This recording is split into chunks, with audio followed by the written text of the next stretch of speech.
সাইকোলজির কিছু knowledge use করে বা মানুষ কিভাবে কথা বলে, বিহেভ করে কি করে, সোশ্যাল মিডিয়া কমিউনিকেট করে, এগুলো দেখে কি বোঝা সম্ভব যে সে মানুষটা কিরকম? সম্ভব। আপনি দেখবেন অনেক মানুষ ন্যাচারালি খুব চিৎকার করে কথা বলে, রেগে যায় খুব তাড়াতাড়ি বা অধৈর্য হয়ে যায়।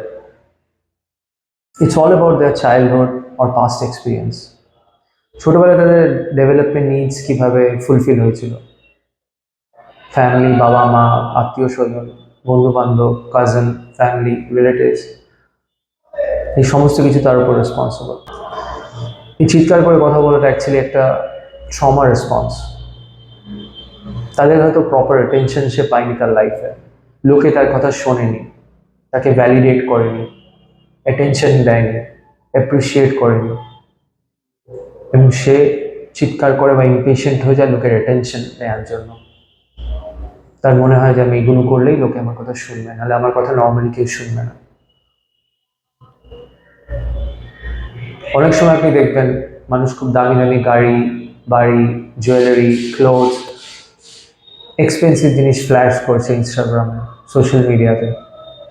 স্পেশালি মেয়েরা, অনেকে দেখবেন খুব hot, revealing, sexy clothes, expressive জামা কাপড় প্রেজেন্ট করছে। কি দেখেন আপনি সেখানে? আমি দেখতে পাই একটা খুব ইনফিরিয়র মানুষ, তার মনে হয় I am not good enough, I am not worthy of love. Exactly. আপনি ভাবছেন যে কি বলছেন, হাজার হাজার ছেলে তো তোর জন্য পাগল অনলাইন। মেবি ও জানে সেটা, কিন্তু ওর নিজের মনে ও নিজেকে মনে করে I am not good looking, I am not worthy of love. আমাকে সত্যি কেউ ভালোবাসবে না, কারণ আমি ভালোবাসার যোগ্যই নয়। এবং এই জিনিসটাই তাকে বলে এসে যে তোমায় কম্পেনসেট করতে হবে। মানুষের ভালোবাসা, অ্যাপ্রিসিয়েশন পেতে গেলে তোমায় কম্পেনসেট করতে হবে। তুমি কিভাবে কম্পেনসেট করবে? দামি দামি ঘড়ি, জামা কাপড়, গাড়ি দেখিয়ে, বা ছোট ছোট ক্লোথস পরে লোকের অ্যাটেনশন পেয়ে। এবং যখন লাইকস, কমেন্ট, শেয়ার আসে, তার সেলফ লাভ,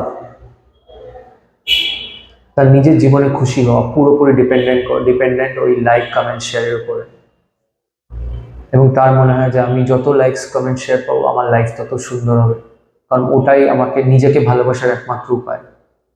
আর এটা একটা ডেড ট্র্যাপ, এর থেকে বেরোনোর কোনো রাস্তা নেই।